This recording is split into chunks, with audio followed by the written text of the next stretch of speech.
ये जो सरकारी मुलाजमीन की तनख्वाहों में 10% इजाफा कर दिया है, ये आप समझते हैं कि दुरुस्त है? क्योंकि अपनी तनख्वाहों में अगर हम देखें तो वो तो 100 से ज़ायद 150 से ज़ायद इजाफे किए गए हैं, और सिर्फ सरकारी मुलाजमीन की 10% इजाफा किया गया है।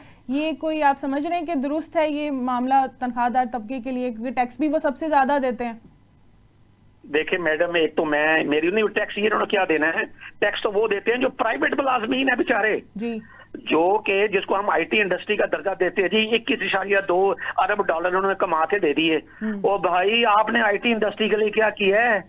ये तो हमारे बच्चे होनहार हैं, हमारे तालिब इल्म होशियार हैं कि उन्होंने किसी ना किसी तरह अपनी मदद आपके तहत डिग्रियां हासिल की, उन्होंने कंप्यूटर का इल्म सीखा, उन्होंने इंफॉर्मेशन टेक्नोलॉजी में कामयाबी हासिल की, उन्होंने दिन रात मेहनत की, उन्होंने जो बैरून ममालिक कंपनियां थी वहां जॉब्स हासिल की, और उन जॉब्स हासिल करने के नतीजे में जो तनख्वाहें उन्हें डॉलर्स में मिलती हैं या पाउंड्स में मिलती हैं, वो उसके नतीजे में उनको वो जो आपको ज़र मुबादला हासिल होता है वो आप क्या अपने खाते में डाल रहे हैं जी? कि आईटी की हमने बड़ी क्या एक्सपोर्ट किया आईटी में आपने? मुझे आप मैडम आप एक चीज बता रहे जो हुकूमत पाकिस्तान ने जो 2 अरब डॉलर में जो दावा कर रही है हुकूमत, तो इन्होंने कोई 1 अरब डॉलर की भी कोई चीज जो है ना वो एक्सपोर्ट की आईटी में? क्या एक्सपोर्ट किया इन्होंने?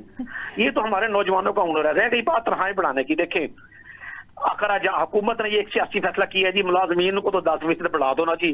चंद जुलूस भी निकलवा लिए इस्लामाबाद में और 10% तनख्वाह भी बढ़ा दी है, और अपनी सरकारी मुलाजमीन के बलबोते पे जिन पर ये काम कर रहे हैं, इंतजामिया, पुलिस और कचहरी शचहरी के बलबोते पर उन्हें खुश कर दिया लो जी आपकी तनख्वाहें बढ़ा दी हैं, और अपने अखराजात जो हैं वो कम करने की बजाय मजीद उसमें 18% इजाफा कर लिया है। ये कहाँ की, मुझे बताएं कि ये कौन सा बजट है जिसमें आवाम आते हैं?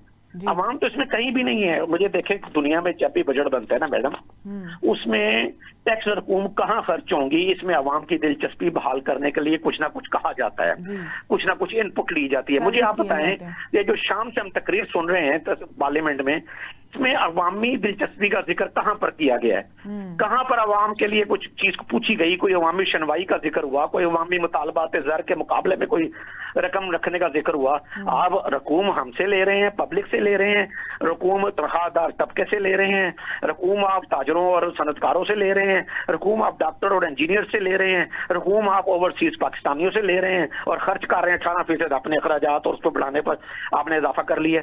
ये क्या बात है? ना आपके पास सेहत की सहूलत है यहाँ, या ना सिक्योरिटी और तहफ़्फ़ुज़ के लिए कोई चीज है आपके पास, ना ही तालीम आपको प्राइवेट खरीदने के अलावा कोई रास्ता मुकर्रर है आपके लिए, ना ही आपके लिए कोई यहाँ कोई और निजात का रास्ता मुकर्रर है। तो आप मुझे बताएं, ना इंसाफ मिलता है लोगों को।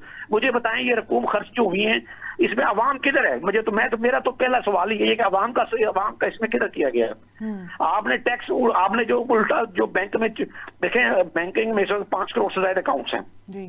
आप यकीन करें कि इसमें जो मेरे पास जो दादोशुमार आए हैं, इन 5 करोड़ ज्यादा अकाउंट्स में से सिर्फ चंद लाख लोग हैं जो बाकायदा टैक्स पेयर हैं और वो टैक्स अदा करने की पोजीशन में है। बाकी तो सारे माजा साजा ग्रुप है, जो बेचारे लोग हैं जिनके पास किसी ने कोई बेनजरी इनकम सपोर्ट के लिए खोला हुआ है, किसी ने कोई पेंशन लेने के लिए छोटी मोटी खोला हुआ है अकाउंट, कुछ खोला हुआ है। आप उनकी रकम विड्रा करने पर आप कहते हैं जी कि आपको हम जो है ना वो जो है टैक्स, आप उसके ऊपर आप चार्जेस